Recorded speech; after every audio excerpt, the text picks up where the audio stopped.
우리가 지난주, 지지난주 특별히 갈라디아 지역에 있었던 어떤 그 교회들 안에 있었던 문제들을 우리가 살펴보았습니다. 이 갈라디아 지역은 지금의 현재 터키 지방이라고 말씀드렸습니다. 지금도 이 갈라디아 지역이 있고요. 그 다음에 갈라디아 지역에서 가장 유명한 도시는 이고니온이라는 도시입니다. 그래서 터키의 이고니온이라는 도시가 실제로 지금 현재 있고요.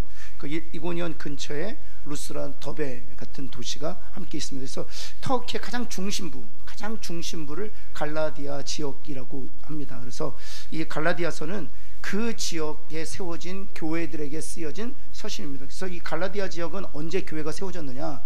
사도 바울이 1차 선교여행 때 세워졌고요.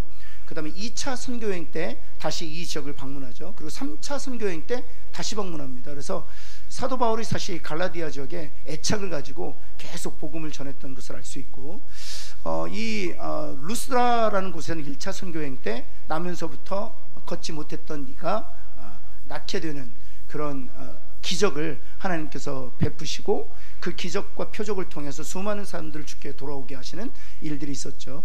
또 뿐만 아니라 이 루스라는 곳에서는 2차 선교여행 때 다시 방문하면서 복음을 전할 때 그때 하나님께서 동역자를 붙여주세요. 디모데라는 동역자를 붙여주십니다. 이 디모데는 바울과 똑같은 혈통이에요. 아버지는 헬라인이었고요. 그 다음에 어머니는 유대인이었죠. 디모데 역시 마찬가지입니다.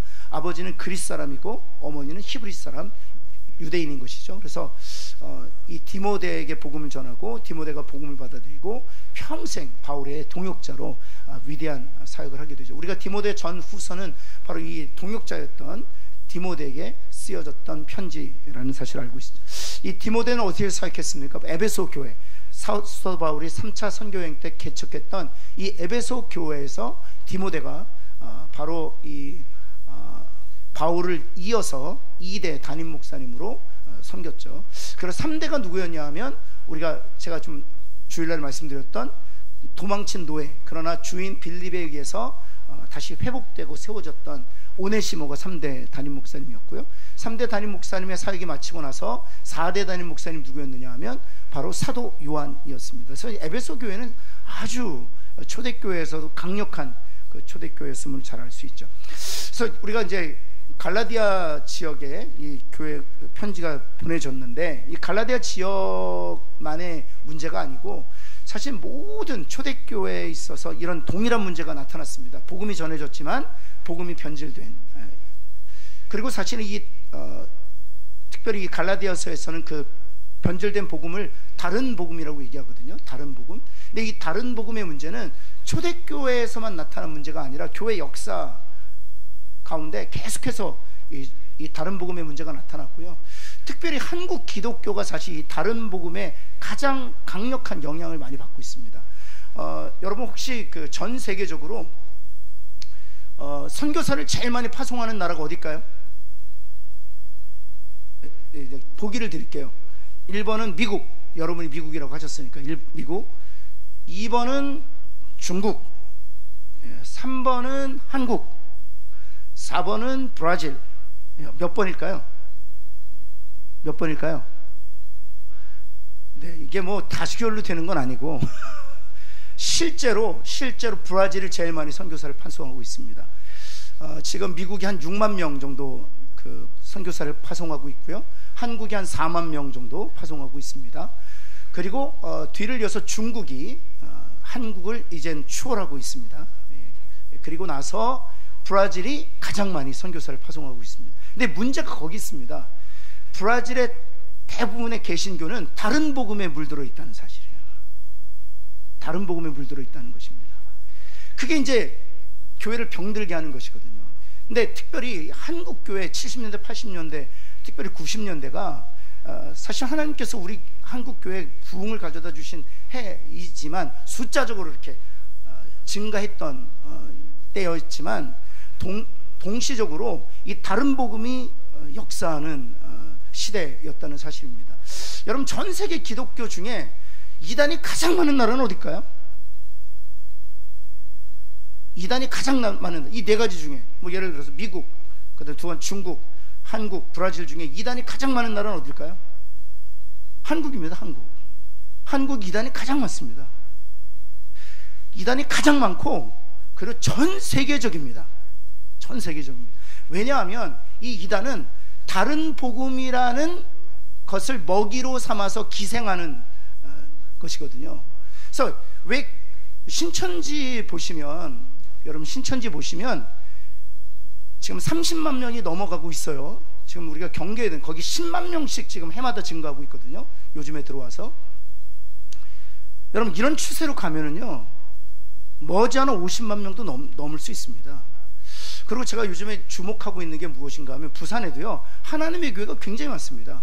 안상홍 하나님의 교회가 건물들을 사가지고요 크게 들어옵니다. 안상홍은 죽었거든요. 근데 그 아내가 지금 그 교주로서 그 하나님의 교회를 이끌고 있는데, 제가 물었어요. 그 이단과 관련해서 좀 잘 아시는 분에게, 아니 안상홍이 죽었는데 어떻게 저렇게 하나님의 교회가 여전히 득세하고 있느냐 그랬더니, 아버지 하나님에서 어머님 하나님을 바꿨대요. 여러분 그 신천지나 그 다음에 이 하나님의 교회가 기생하고 있는 것이 무엇인 줄 아십니까? 우리 교회들이 다른 복음을 계속 먹이로 주고 있기 때문에 그렇습니다. 그래서 성도들 가운데 이 다른 복음에 이렇게 젖어 있는 사람들은 쉽게 이단에 빠집니다. 왜냐하면 이단은 훨씬 더 강력한 다른 복음을 주고 있거든요. 그래서 기존 교회에서 주는 그 다른 복음에 만족하지 못하는 거예요. 그래서 여러분 간혹가다 신앙생활 하시던 분들 중에 이단으로 그냥 거침없이 가시는 분들이 있어요. 분명히 하나님의 교회 이단이라고 말하고 있는데, 신천지라고 말하고 있는데 거침없이 옮깁니다. 왜냐하면 지금 우리 교회에서 주어지는 다른 복음이 있다면 그 다른 복음에 취해서 그 정도 가지고는 안 되는 거예요. 더 강력한 다른 복음이 있는 거예요. 더 강력한 다른 복음. 여러분 이건 좀 다른 얘기지만, 지금 미국이 좀 큰일 났습니다. 지금 현재 미국이 작년 1년 동안 21만 명의 청소년들이 죽었습니다. 작년 2022년 동안 10대부터 20대 초반까지 21만 명이 죽었습니다. 무엇 때문에 죽으셨습니까? 펜타닐이라는 그런 마약 때문에 죽었습니다. 근데 펜타닐이라는 이 마약은 헤로인이라는 기본적인 마약보다 100배 강하답니다. 그런데 100배 강하다 보니까 도시지를 조금만 더 높게 복용하면 바로 그 자리에서 죽는데요. 근데 이 펜타닐이 얼마인 줄 아세요? 깜짝 놀라요. 1,000원도 안 돼요. 헤로인은 몇십 불 하거든요. 한 2만원 3만원 하거든요. 펜타닐은요 알약으로 돼 있어서 1,000원이면 구할 수 있습니다. 근데 헤로인보다 몇십 배, 어떤 건 몇백 배 강하니까, 환각작용이 있으니까 그거 복용하다가 21만 명이 죽었다며. 지금 마약과의 전쟁을 지금 치르고 있어요. 여러분 다른 복음은요 꼭 마약과도 같아요. 그래서 초대교회에서 지금 하나님께서 이 다른 복음과의 전쟁을 치르고 계시는 거예요. 사도 바울을 통해서. 아예 여기 무엇이라고 말씀하고 있냐면, 한번 여러분 성경을 찾아서 한번 읽어볼까요? 네, 8절 말씀입니다. 이건 한번 읽겠습니다. 저 스크린에 제가 메시지, 지난주에 우리가 다루었던 문제라서 드리지 않았어요. 1장 8절 같이 한번 읽어볼까요? 시작. 그러나 우리가 혹은 하늘로부터 온 천사라도 우리가 너희에게 전한 복음 외에 다른 복음을 전하면 뭐라고요? 저주를 받을 거다. 그래서 이렇게 아주 하나님이 바울을 통해서 치열하게 싸우고 계시는 것이죠. 그럼 9절 말씀 한번 볼까요? 9절 시작. 우리가 전에 말하였거니와 내가 지금 다시 말하노니 만일 누구든지 너희가 받은 것 외에 다른 복음을 전하면 뭐예요? 저주를 받는다. 이건 지금도 이해가 되는 말씀이에요. 다른 복음을 전하면 반드시 그 목회자는 하나님께 저주하신다는 것입니다. 여러분 이단의 끝은 우리가 잘 알 수 있죠. 이 저주는 이 땅에 살면서 주어지는 저주일 수도 있지만, 또 마지막 심판 때 하나님께서 주시는 저주이기도 하거든요. 예수님께서 십자가를 지심으로 말미암아 우리가 받아야 될 모든 저주를 담당하셨습니다. 예수님께서 나무에 달리신 것은 우리가 받을 그 저주를 다 담당해 주시게 나무에 달리신 것이잖아요. 갈라디아서 3장 13절 말씀에 의하면. 따라서 우리는 이미 저주로부터 자유케 되었습니다. 그런데 하나님께서 아예 강하게 말씀하시는 거예요. 그러나 다른 복음을 전하면 내가 저주할 것이다 라고 얘기해요. 왜냐하면 이 다른 복음은 성도들을 죽이는 것이기 때문에 그렇다는 거예요. 성도를 죽이는 것이기 때문에.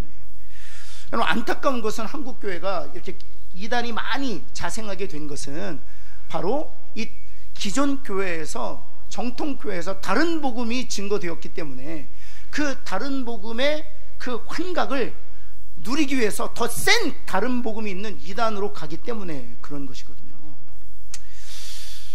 여러분, 오늘 말씀 보겠지만 2번 한번 보실까요? 사도 바울도 다른 복음에 빠져 있었다는 것입니다. 나 자신도 다른 복음에 빠져 있었다는 거예요. 다른 복음에 빠져 있었다. 이 바울의 열심을 한번 볼까요? 갈라디아서 1장 우리 14절 말씀 보겠습니다. 내가 내 독 중 여러 연겁자들보다 유대교를 어찌했다고요? 지나치게 믿었다. 유대교를 지나치게 믿었다. 내 조상의 전통에 대해서 어찌했다? 열심히 썼다. 여러분, 전통 중요하신 분들, 중요하게 생각하시는 분들 있잖아요. 전통은 중요한 것입니다. 그런데 주의가 되면 안 돼요. 여러분, 전통은 중요한 것입니다. 근데 이 주의가 되면 문제가 생기는데 성경보다 전통을 앞세우기 때문에 그렇습니다. 성경보다 전통을 앞세우면 그걸 전통주의라고 얘기하는 거예요. 여러분, 전통은 귀한 것입니다. 옳은 것은 계승해야 돼요. 계승해야 돼요. 그러나 전통주의가 되면 옳고 그름이 중요하지 않아요. 그것이 전통이기 때문에 중요한 것이 되게. 전통 중에서도 그런 것들이 있거든요. 그건 성경적으로 우리가 개혁해야 되는 것이죠. 바로 그것이 루터와 켈빈의 종교 개혁으로 나타난 것이잖아요. 교회사의 역사를 통해서 주어진 것이지만 성경을 보니까 아니구나. 그래서 개혁한 것이죠. 그래서 우리 장로교를 가리켜서 개혁 장로교회라고 얘기하는 것이에요. 여러분, 한번 옆에는 우리 장로교회는 개혁 장로교회입니다. 한번 할까요? 우리 장로교회 무슨 장로교인지 잘 모르시는 분들 계세요. 개혁 장로교회. 그래서 영어로는 Reformed Church라고 얘기하는데, Reformed라는 게 뭐냐면 폼이 있는데, 폼, 형태가 있는데 Reform, 다시 그 형태를 바꾸었다, 그런 뜻입니다. 천주교는 형태가 있었는데 Reform, 다른 형태로 다시 개혁했다. 그래서 Reformed Church예요. 그 다음에 우리 개신교를 가리켜서 우리가 프로테스탄트라고 얘기하거든요. 이 프로테스트라는 단어는 항거하다, 저항하다, 이런 뜻이에요. 따라서 전통에 대하여 항거하지 않으면, 전통에 대해서 저항하지 않으면, 전통에 대해서 우리가 개혁하지 않으면 우리는 똑같이 캐톨릭처럼 죽은 교회가 된다는 사실이에요. 여러분, 전통은 중에 옳은 것은 성경에 비추어서 옳은 것은 계승하고 발전시켜야 돼요. 그런 것은 당장 철폐해야 되는 것이죠. 여러분, 그래서 우리가 제일 먼저 해야 될 게 무엇인가? 복음에 정통할 필요가 있어요. 복음이 무엇인지 알아야 다른 복음을 솎아낼 수 있잖아요. 우리 한번 따라해봐요. 복음에 정통합시다. 한마디로 복음을 정리하면 우리의 구원은 하나님의 전적인 은혜로 주어졌다는 것입니다. 구원이 우리에게 있지 않다는 것이 하나님의 은혜로 주어졌다. 우리의 의로운 행위, 선한 행위 또 가능하지 않지만 그 구원의 어떤 그 원인과 구원의 어떤 이유를 우리의 의로운 행위나 선한 행위에서 찾아낼 수 없다는 사실입니다. 온전히 하나님의 은혜로 우리가 구원을 얻었다는 것입니다. 예수 그리스도 이름 외에는 천하 다른 사람에게 다른 이름을 주신 이가 없다, 이렇게 말씀하셨잖아요. 그것이 바로 이제 복음인 것이죠. 그런데 갈라디아서 1장 14절에 보면 유대교를 지나치게 믿어 전통에 열심이었다는 것이죠. 빌립보서 3장 5절 얼마나 열심히 했는가 한번 볼까요? 제가 한번 읽겠습니다. 나는 8일 만에 할례를 받고, 그때 율법에서 얘기하는 대로예요. 8일 만에 할례를 받고, 그리고 이스라엘 족속이었고 베냐민 지파였고 히브리인 중에 히브리인이었고, 그 다음에 율법으로는 바리새인이었고, 율법의 의로는 무엇이라고요? 흠이 없었다고요. 여러분, 우리들은 율법이 몇 개인지도 잘 몰랐잖아요. 이제 아시죠? 율법이 몇 개죠? 613개. 한번 해볼까요? 옆에 있는 거 613개. 한번. 그 613개의 율법을 정리한 게 10계명이고요. 예수님께서 그것을 두 가지로 정리하셨죠. 하나님을 사랑하고 이웃을 사랑하는 것으로 정리하셨죠. 그래서 613개의 정신은 10계명에 다 담겨져 있어요. 근데 사도 바울의 경우에는 이 613개 율법을 정확하게 알았고, 지금 무엇이라고 고백합니까? 율법을 지키는 데 있어서 조금의 흠도 없었다는 것입니다. 그런데 여러분, 이렇게 질문하실 수 있잖아요. 아니, 계명을 지키는 것 좋은 것 아닌가? 이렇게 생각하실 수 있잖아요. 계명을 지키고 의롭게 사는 것 좋은 것 아닌가? 이게 바로 다른 복음이라는 말이에요. 이게 바로 다른. 왜냐하면 내가 계명을 열심히 지켜서 의를 획득하여 내가 구원에 이를 수 있다고 생각하기 때문에 그것을 가르쳐서 우리가 다른 복음이다 라고 얘기한다는 것입니다. 그렇다면 두 번째, 우리 바리새인을 좀 살펴보면서 그들이 얼마나 이 율법에 흠이 없었던 자로 살기에 전력을 했는지 한번 볼까요? 첫 번째, 그들은 주로 학자와 경건한 신자가 모인 집단이었습니다. 지금으로 얘기하면 아프가니스탄의 탈레반과 같은 집단이었어요. 탈레반과 같은 원리주의자들, 성경으로 돌아가자 뭐 그랬던 사람들입니다.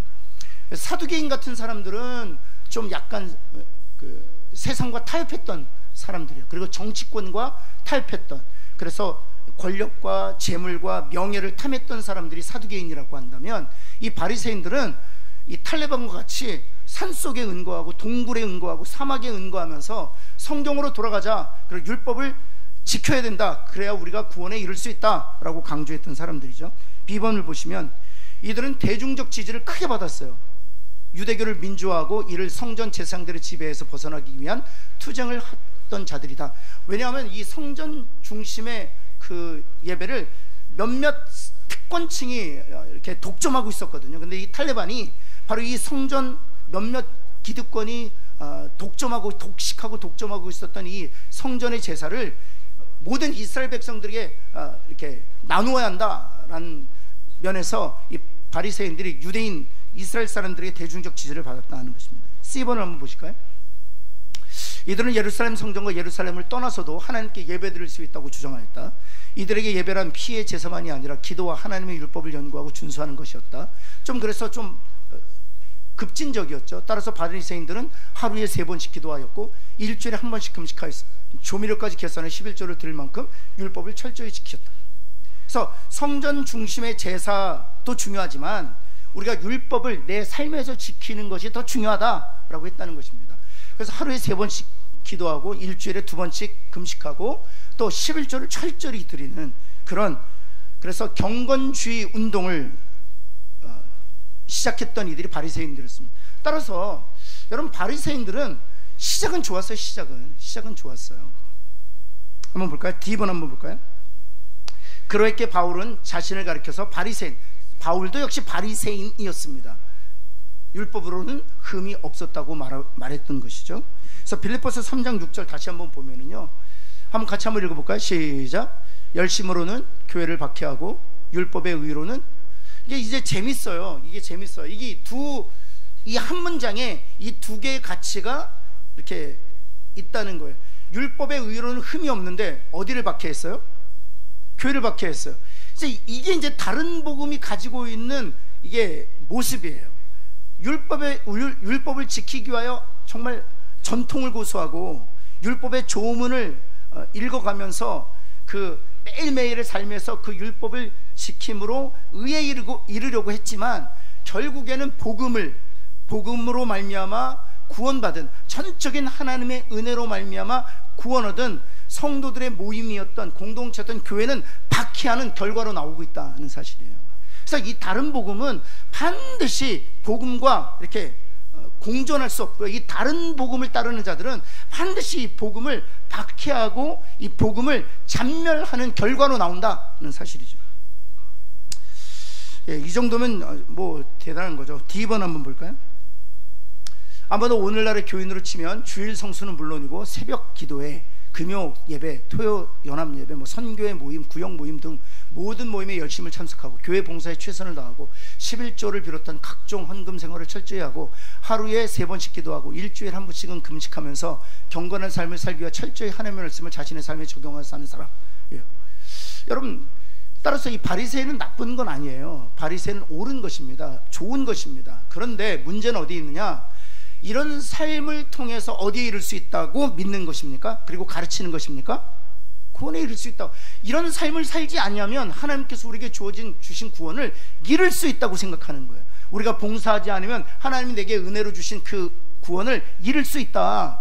내가 열심히 신앙생활하지 않으면 하나님께서 내게 은혜로 주신 이 천국 백성됨을 내가 상실할 수 있다라고 조바심 낸다는 사실입니다. 여러분, 이 다른 복음의 폐해는 제가 말씀드릴 수 있지만 이 다른 복음은요 이런 식으로 나타나요. 지금 현대교회는 경쟁합니다. 성도들끼리 경쟁합니다. 다른 복음이 주장하는 교회는요, 구역장들께 경쟁시키고요, 그 다음에 교육자들께 경쟁시킵니다. 그래프 그려가지고, 우리도 할까 생각 중인데, 그래프 그려가지고 출석 체크하고, 그 다음에 그다음 그 그래프 낮은 구역장 데려다가 정신교육 다시 시키고. 여러분, 우리의 구원은 전적인 하나님의 은혜로 주어졌어요. 이게 복음이에요. 아멘? 그렇다면 교회 조직, 그리고 교회에서 주어진 사명을 감당하는 것 다 은혜로 해야 돼요. 그리고 자발적 헌신이어야 돼요. 그게 복음에 합당한 삶인 거예요. 복음에 합당한 삶. 근데 왜 다른 복음을 얘기하느냐? 경쟁시키는 거예요. 왜냐하면 계명을 누가 더 잘 지키느냐는 거예요. 제가 한번 그렇게 경쟁을 시키면 한번 이렇게 생각해 보세요. 장로님 되려면 새벽기도 지키셔야 됩니다. 수요일 금요일날 나오셔야 됩니다. 그럼 둘 중에 하나일 거예요. 그래, 내가 열심히, 내가 막 힘이 치나도록 새벽기도 나오고 수요일날 나오고 금요일날 나오고 막 열심히. 혹시 출장을 가시면 그쪽 지역의 교회 목사님에게 도장 받아 오십시오. 출석 체크하는 거예요. 그래야 장로 될 수 있으니까. 두 가지 반응이에요. 어떤 분은요, 그게 자기한테 맞아요. 그게 자기한테 맞아요. 너무 괜찮은 거예요. 또 열심히 하다 보니까 또 이런 게 있어요. 처음에는 힘들고 그랬는데 또 열심히 하다 보니까 재밌는 거예요. 또 열심히 하다 보니까 기도의 능력도 맛보게 되는 거예요. 이야, 이거 강제로 해도 이게 은혜가 되는구나. 좋은 거예요. 그런데 또 다른 사람 뭐예요? 안 한다, 안 해. 더럽고 치사해서. 여러분, 둘 다 안 좋아요. 둘 다. 그럼 어떤 현상이 일어나느냐? 그렇게 행위로 말미암아 구원뿐만 아니라 행위로 내가 직분을 얻는다라고 되어지면 그 행위를 취한 그 분은 교회에서 영광을 받는 거예요. 와, 대단하다. 정말 우리가 못하는 일을 하니까 대단하다. 야, 그 직분 받을 자격 있어! 이러는 거예요. 여러분, 복음은 자격이 없는 사람이 받는 거잖아요. 근데 계속해서 우리는 다른 복음은 자격이 있어야 직분을 받을 수 있다고 얘기하는 거예요. 자격이 있어야 그 일을 할 수 있다고 하는 거예요. 자격이 있어야 된다고 생각하는 거예요. 스스로도 그렇게 생각하는 거예요. 내가 자격이 없는데요.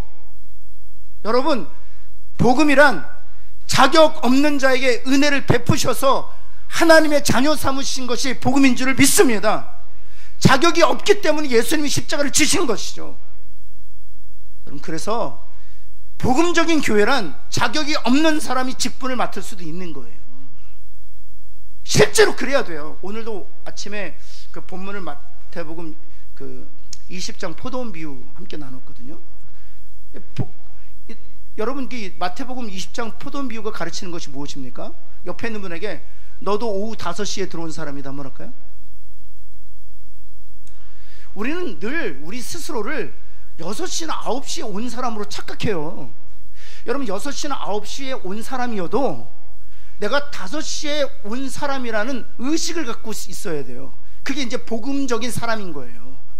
근데 여러분 보면, 아니 6시나 9시에 들어온 사람이 오후 5시에 들어온 사람하고 동일한 임금을 받자 주인에게 막 따지잖아요. 원망하잖아요. 왜 같이 대우하느냐.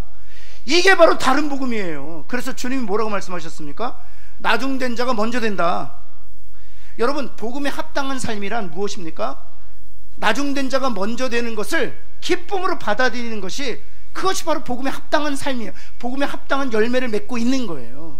저는 우리 교회가 이 영적인 싸움에서 지지 아니하고 반드시 승리해내기를 예수 그리스도는 축원합니다. 여러분, 그런 교회가 이 땅에 있다고 생각해 보세요. 어느 교회는요, 나중된 자는 항상 나중된 자예요. 먼저 된 자는 항상 먼저 된 자인 거예요. 그리고 나중된 자가 먼저 되면 먼저 된 자들이 끌어내리는 거예요. 어떻게 이런 일이 있을 수 있느냐. 이런 그분들이 또 이런 또 본문을 또 잘 갖다 붙입니다. 하나님은 질서의 하나님이시다. 여러분, 정말 복음이란 아무 자격이 없는 우리들에게 하나님께서 값없이 은혜를 주셔. 어떤 자격이 있어서 은혜를 베푸신 것도 아니에요. 하나님의 뜻대로 은혜를 베푸셔서 하나님의 뜻대로 우리의 죄를 사하시고 우리를 하나님의 자녀 삼으신 것이거든요.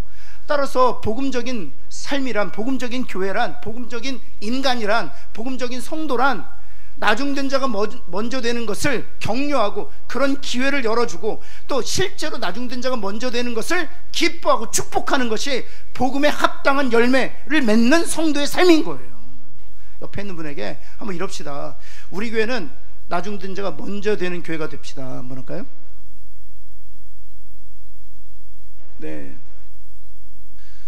여러분, 그것은 나이도 상관없습니다. 그리고 얼마나 우리 교회에 오래 있었느냐도 상관없습니다.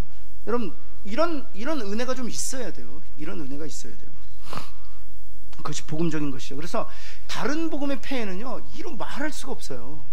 이 다른 복음에 사로잡히면 경쟁하게 되고, 다른 복음에 사로잡히면 비교하게 되고.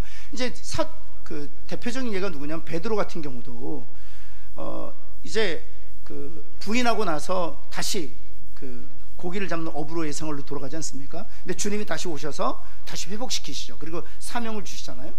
그리고 제가 말씀드렸던 것처럼 그랬으면 그 은혜에 감격해서 주님, 이것이 왜 은혜입니까? 내가 무슨 자격이 있다고 그렇게 부인하고 도망쳐서 어부질하고 있었는데 주님 날 다시 찾아오셔서 사랑하냐고 주님과의 사랑 관계를 회복시키시고 이런 무지랭이 같은 나에게 어린 양을 치라고, 어린 양을 먹이라고 그런 위대한 사명을 맡기셨습니까? 이것이 웬 하나님의 은혜입니까? 감사합니다. 내가 맡긴 일에 내가 충성하겠습니다. 이래야 되는데 옆에 있는 요한 보잖아요. 저 사람은 어떻게 되겠습니까? 이게 다 다른 복음의 결과예요. 다 다른 복음의 결과. 여러분, 복음에 집중하면 실은 다른 사람이 눈에 들어오지 않아요. 왜냐하면 다른 사람이 잘했어도 하나님의 은혜로 잘한 것이에요. 그럼 나에게 자그마한 열매가 있어도 하나님이 나에게 그 은혜를 주신 거예요. 사랑하는 성도 여러분, 정말 복음에 완전히 붙들려서 복음적인 가정, 복음적인 개인, 복음적인 교회가 되기를 예수 그리스도의 이름으로 축원합니다. 한번 따라해 볼까요? 이 영적 싸움에서 이기게 하여 주옵소서. 정말 제가 신앙생활 해보니까 정말 쉽지 않아요. 그런데 한 가지 제가 간증할 수 있는 것은, 제가 부목사 때부터 이 복음에 사로잡혀서 복음을 말하니까 제 생각이 되게 복음적이게 됐어요. 교회를 바라보는 시각도 굉장히 복음적이에요. 그리고 제가 우리 부교육자들 바라보는 시각도 굉장히 복음적이에요. 제가 장로님과 동역하는 것도 아주 복음적이에요. 제가 처음부터 복음적인 생각, 어떤 복음적인 어떤 구조, 어떤 복음적인 어떤 관계를 생각한 적이 없어요. 근데 계속 복음을 말하다 보니까 이게 복음의 능력이더라고요. 이게 단순히 우리를 구원하는 능력일 뿐만 아니라 실제로 복음적인 삶을 살게 하는 능력이에요. 사랑하는 성도 여러분, 저는 우리 교회가 머지않아 정말 이런 복음적인 공동체, 이 복음적인 교회가 될 줄을 믿습니다. 여러분, 우리가 계속해서 복음을 얘기해요. 우리가 전도합니다. 나가서 우리가 자격 없는 자들이지만 하나님의 은혜를 주셔서 예수 그리스도를 믿게 하심으로 우리를 하나님의 구원하셨어요. 아멘. 그리고 데려와요. 근데 교회는 여전히 다른 복음에 사로잡혀서 경쟁하고 비교하고 시기하고 질투하고 그런다고 생각해 보세요. 그리고 계속해서 강단에서 담임 목사가 다른 복음을 얘기하면서 여러분, 충성하셔야 구원을 잃지 않을 수 있습니다. 여러분, 새벽기도 나오셔야 여러분의 구원이 완성될 수 있습니다. 여러분, 11조 철저하십시오. 그래야만 여러분에게 주어진 구원이 상실하지 않을 수 있습니다. 스스로 막 경쟁을 지키는 거예요. 그럼 막 그래프 그려가면서 막 교회가 어떻게 되겠어요? 저는 한국교회에서 이런 교회들 정말 많이 봅니다. 서로 성도들이 경쟁하고, 장로님들끼리 경쟁하고, 권사님들끼리 경쟁하고, 부석끼리 경쟁해요. 왜냐하면 담임 목사가 맨날 묻거든요. 유아부 몇 명? 유치부 몇 명? 초등부 몇 명? 초등부 이게 뭐야? 올해 100명. 그러니까 제가 어떤 얘기를 들었냐면 교육자들이요, 숫자를 거짓말로 보고 한대요. 담임 목사님도 혼날까봐 숫자를 거짓말로 보고 한대요. 여러분, 이랬어야 되겠습니까? 그러다 보니까 우리 교회가 다른 교회하고 경쟁하는 거예요. 니네 교회는 몇 명이니? 다른 교회하고 경쟁하는 거예요. 여러분, 하나님의 은혜로 우리 교회가 이 땅에 세워졌습니다. 그렇죠? 그리고 옆에 있는 교회도 하나님의 은혜로 형제교회, 형제교회. 옆에 있는 교회가 성장하면 축복해 줘야 돼요. 사랑하는 성도 여러분, 우리가 정말 그 다른 복음의 폐해를 너무 많이 알고 있기 때문에, 그래서 다른 복음에서 우리가 떠나야 될 것입니다. 2번 한번 계속 3번 넘어가 볼까요? 그 결과, 빌립보서 1장 13절 1장 그 결과 같이 한번 읽어볼까요? 노란색으로 하이라이트 한번 읽어볼까요? 시작. 하나님의 교회를 심히 박해하고, 이게 이제 다른 복음에 사로잡히면 이런 결과로 나온다. 우리가 모르는 사이에 이렇게 되는 거예요. 우리가 하나님의 교회를 위해서 복음을 전하지만 그것이 다른 복음이면 결과적으로 하나님의 교회를 박해하고 심히 멸하게 된다는 사실입니다. 진정으로 제가 이 복음을 전하고 나서 제가 깨닫게 된 것은 무엇인가? 우리 오늘날의 성도들이요, 복음에 목말라 하고 있습니다. 정말 복음에 목말라 하고 있어요. 여러분, 우리의 구원이 하나님의 은혜로 주어진 것입니다. 우리가 살아가는 것도 하나님의 은혜입니다. 그럴 때 성도들의 마음에 심령에 불꽃이 튀어요. 그것이 복음이기 때문에. 여러분, 네 번째, 그래서 주님의 말씀이 이렇게 하시죠. 주님이 이렇게 말씀하십니다. 마태복음 23장 27절 말씀, 우리 한번 같이 한번 읽을까요? 시작. 화 있을진저 외식하는 서기관들과 바리새인들. 그게요, 여러분, 서기관들과 바리새인들은 위선자였다. 여기 외식한다는 위선자였다는 것입니다. 그들이 겉모습은 무엇과 같다?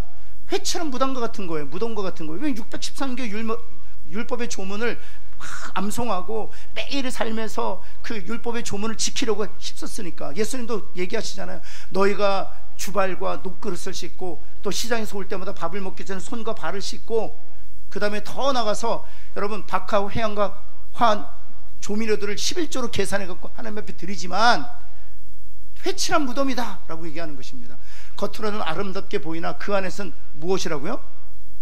죽은 사람의 뼈와 모든 더러운 것이 가득하다 라고 얘기하는 것이에요. 그게 이제 바리새인들의 실제 모습이에요.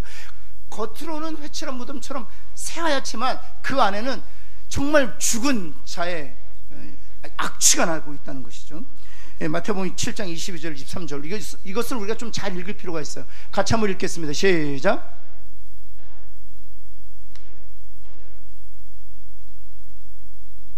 주의 이름으로 귀신을 쫓아내며 주의 이름으로 많은 권능을 행하지 아니하였나이까. 잘 보세요.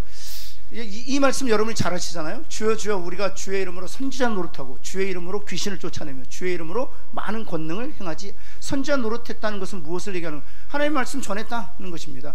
주의 이름으로 귀신을 쫓아내며, 하나님 귀신은 영적인 능력을 가지고 귀신을 쫓아냈습니다. 주님의 이름으로 또 능력 행함의 은사를 가지고 권능도 행했죠. 근데 23절 말씀 한번 볼까요? 같이 한번 읽겠습니다. 시작.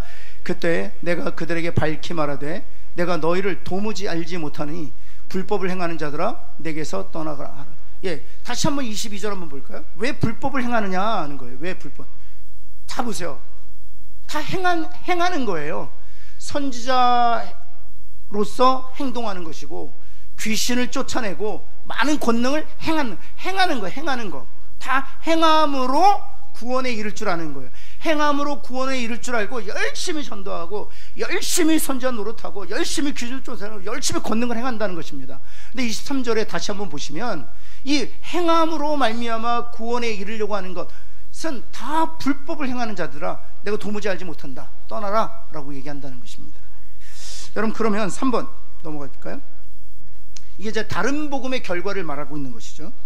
그렇다면 누가 구원을 얻게 되는가? 누가 구원을 얻게 되는가? 1번 마태복음 7장 21절 말씀 한번 볼까요? 우리 한번 같이 한번 다 읽겠습니다. 시작. 나더러 주여 주여 하는 자마다 다 천국에 들어갈 것이 아니오 다만 하늘에 계신 내 아버지의 뜻대로 행하는 자라야 들어가리라. 여러분, 이상하지 않습니까? 22절과 23절에 보면 여러분 선지자 노릇했잖아요. 그리고 귀신을 쫓아냈잖아요. 권능을 행했잖아요. 그래서 21절을 우리가 오해하는 경우가 있어요. 주여 주여 하는 자마다 입술로 예수님을 주님으로 이 21절을 어떻게 이해하냐면, 보통 입술로 예수 그리스도를 주로 고백한다고 해도 아버지의 뜻대로 실제로 살아야 구원에 이른다 라고 이 본문을 오해하시는 분들이 있어요. 다시 말씀드리지만 바로 22절에서는 그들이 진짜 행했다니까요. 선지자처럼 행동했고 귀신을 쫓아냈고 권능을 행했다니까요. 근데 22절에서 23절에서 불법을 행하는 자들아 내가 너희를 모르겠다 떠나가라 말씀하신다는 거예요. 그렇다면 이 하늘에 계신 내 아버지의 뜻대로 행하는 것이 무엇인지를 우리가 정확하게 이해하는 게 필요해요. 여기서 우리가 하늘에 계신 내 아버지의 뜻대로 행하는 자란 율법을 지키거나 계명을 지키는 것이 아님을 알 수가 있어요. 왜냐하면 22절에 그들이 선자 노릇하고 귀신도 쫓아내고 권능도 행했거든요. 행함을 말하고 있지 않다는 것이죠. 여러분, 그렇다면 무엇을 얘기하는 것입니까? 2번 한번 볼까요? 이 아버지의 뜻이 뭐냐? 아버지의 뜻대로 행하는 자가 무엇이냐? 6장 40절 말씀 한번 볼까요? 요한복음 6장 40절. 이거 굉장히 중요한 절인데 같이 한번 읽겠습니다. 우리 한번 정신 똑바로 차리고 한번 읽어볼까요? 시작. 아들을 보고 믿는 자마다 영생을 얻는 이것이니 마지막 날에 내가 이를 다시. 내 아버지의 뜻을 주님이 분명하게 명시적으로 말씀해 주고 계시죠. 하나님 아버지의 뜻은 뭐라고요? 아들을 보고 믿는 것. 그래서 하늘에 계신 내 아버지의 뜻대로 행하는 것이란 무엇입니까? 아들을 보고 뭐 하는 거? 믿는 거.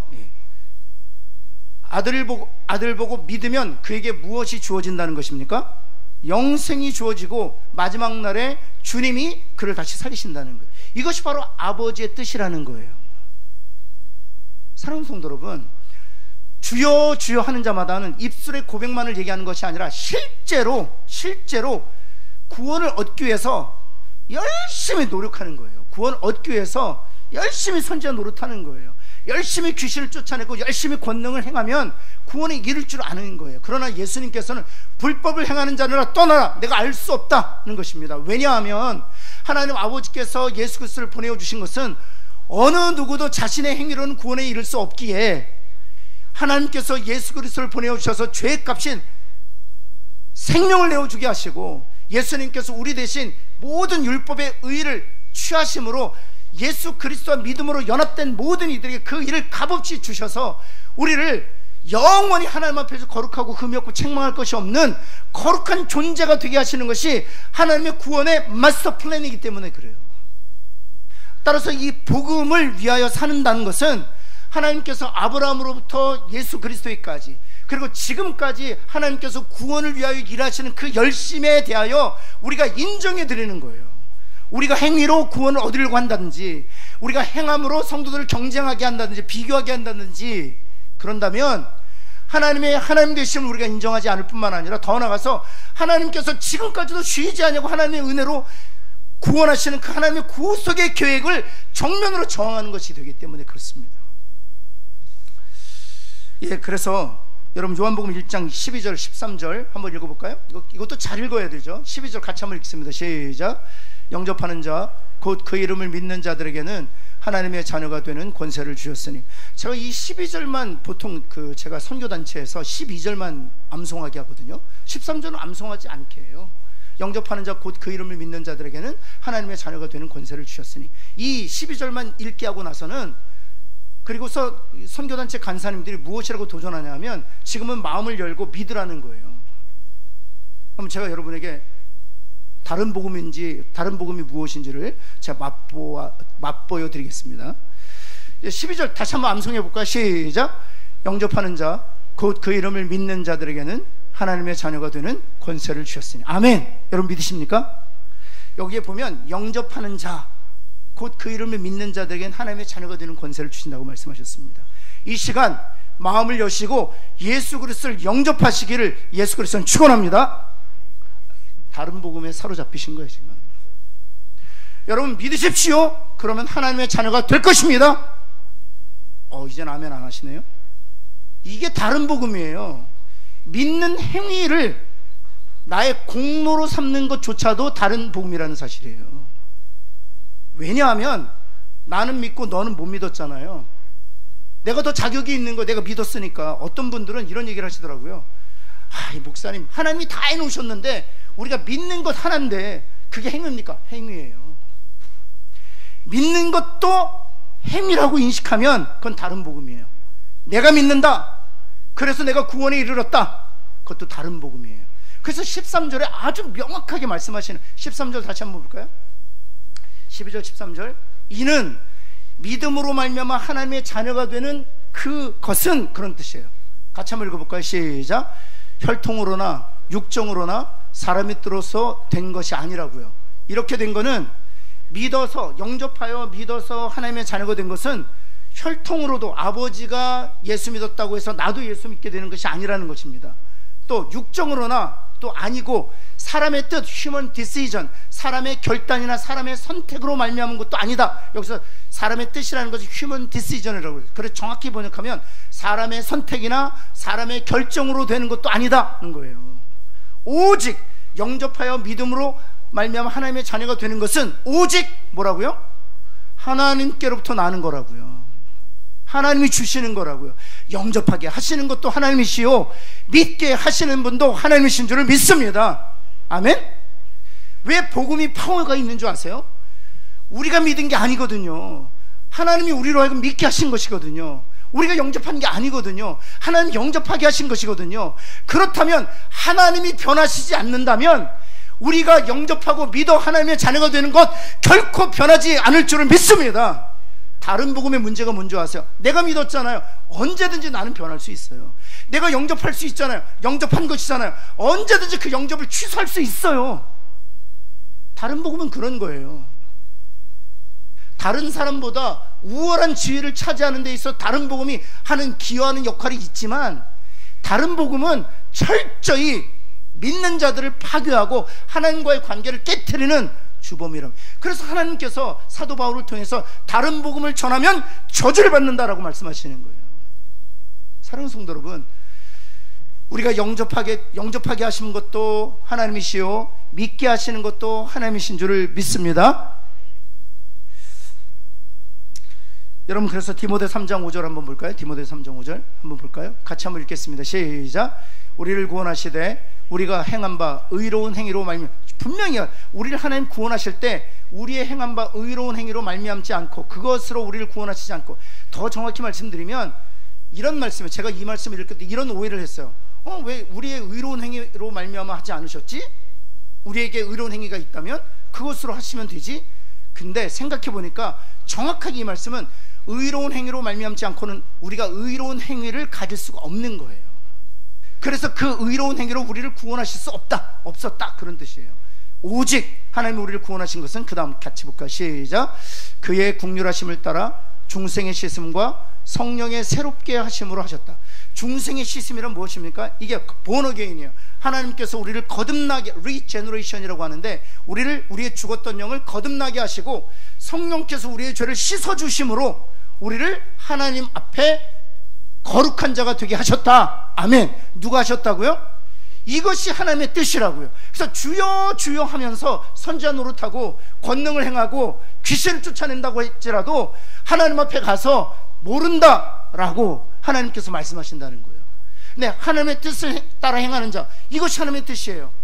오직 하나님께서 영접하게 하시고 믿게 하심으로 하나님의 자녀에 된 권세를 소유한 자들, 또 우리를 구원하시되 우리의 의로운 행위로 말미암지 아니하고 그의 긍휼하심을 쫓아 중생의 씻음, 성령의 거듭나게 하심과 성령께서 우리를 죄를 씻어주심으로 우리를 의로운 자가 되게 하시는 이 하나님의 구속의 방법을 그대로 의지하고 따른 자들만이 하나님의 뜻을 따라 행하는 자들이란 말이에요. 아멘? 이것이 복음이에요. 그래서 이 복음을 자꾸 말하고 복음을 자꾸 묵상하고 복음을 우리 가슴속에 가지고 있으면 이런 현상으로 나타나요. 어떤 현상으로 나타나냐면 자발적으로 헌신하게 돼 있고요, 그 다음에 다른 사람하고 비교하지 않아요. 그리고 경쟁시키려고 하지도 않아요. 왜냐하면 내게 주신 것만 봐도 너무 은혜가 컸어요. 바울이 비교하지 않았습니다. 내가 나 된 것은 하나님의 은혜로, 내가 모든 서구보다 더 많이 수고했으되 오직 뭐라고요? 하나님의 은혜라고요. 내가 다른 사도보다 더 수고했지만 오직 하나님의 은혜라고요. 다른 사람 정죄하지도 않습니다. 왜 정죄하지 않는 줄 아세요? 하나님이 나를 정죄하지 않으셨고 주님이 그 사람을 정죄하지 않으셨으니까 나도 그 사람 정죄하지 않는 거예요. 그리고 허물을 덮는 것입니다. 왜 허물을 덮습니까? 하나님이 나의 허물을 덮으셨고 그의 허물을 덮으셨기 때문에 나도 그의 허물을 덮는 거예요. 그게 복음인 거예요. 그래서 복음에 사로잡히면 우리가 누릴 수 있는 너무 놀라운 은혜가 너무 많아요. 그런 은혜가 정말 저와 여러분에게 있기를 다시 한번 예수 그리스도는 축원합니다. 그럼 마지막으로 갈라디아서 1장 15절 18절 한번 볼까요? 여기 보면 앞에 것만 보겠습니다. 그러나 이제 사도 바울이 복음이 무엇인지를 얘기해 주는, 다른 복음에 대해서 얘기했잖아요. 나는 유대교를 열심히 했어요. 율법에 흠도 없고 그랬었는데 복음을 깨닫게 된, 그러나 교회를 박해했잖아요. 근데 복음을 깨닫게 된 거, 복음을 깨닫게 되고 고백하는 것이죠. 이런 고백입니다. 내 어머니의 태로부터 나를 어찌하셨다고요? 하나님 일방적으로 선택하셨다고요. 내가 열심히 율법을 지켜서 율법에 흠이 없기 때문에 내가 자격이 있어서 은혜를 받은 자가 아니라 하나님이 이미 어머니 모태로부터 나를 택하셨다고요. 일방적으로 택하셨다고요. 그리고 그의 은혜로 나를 어찌하셨다고요?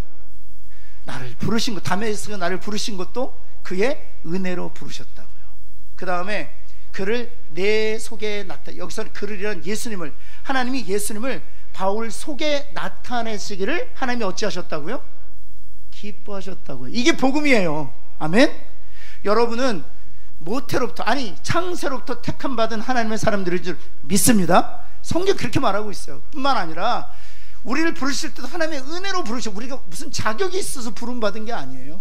하나님이 은혜로 저와 여러분을 부르셨습니다. 뿐만 아니라 하나님께서 예수 그리스도를 우리 안에 나타내시기를 기뻐하셨기 때문에 우리가 예수님이 누구신지를 알게 된 거예요. 그런 은혜를 받은 자답게 은혜를 나누며 살아가는 저와 여러분 되기를 예수 그리스도는 축원합니다. 기도하겠습니다. 하나님, 참으로 주님 앞에 간절히 기도합니다. 하나님, 우리 교회 안에 하나님 틈이 없게 해주시기를 원합니다. 하나님 빈틈이 없게 해주시기를 원합니다. 다른 복음이 비집고 들어올 수 있는 빈틈이 없게 하여 주옵소서. 하나님 온전히 복음으로 하나님 지어진 방주와 같은 역할을 하는 교회 공동체가 되게 하여 주옵소서. 하나님, 하나님께서 우리를 창세전을 택하시고 또 하나님이 은혜로 우리를 부르시고 또 그때에 예수 그리스도를 우리 속에 나타내시기를 하나님 기뻐하셨기 때문에, 그리고 또 우리에게 믿음을 주셨기 때문에 그 믿음으로 주님이, 하나님이 나타내신 우리 마음에, 우리 심령에, 우리 생각에 나타내게 하신 그 예수 그리스도를 믿게 하심으로 죄사함 얻고 의롭다함으로도 하나님의 자녀가 되게 하신 하나님, 찬양과 영광을 홀로 받아 주옵소서. 은혜로 하나님 구원을 받았으니 우리의 구원은 결코 취소되거나 결코 변질되지 아니하고 영원할 줄을 믿습니다. 하나님, 그 은혜를 받은 자답게 하나님 우리 교회 공동체가 은혜를 나누는 교회가 되게 하여 주옵소서. 예수 그리스도의 이름으로 기도합니다. 아멘.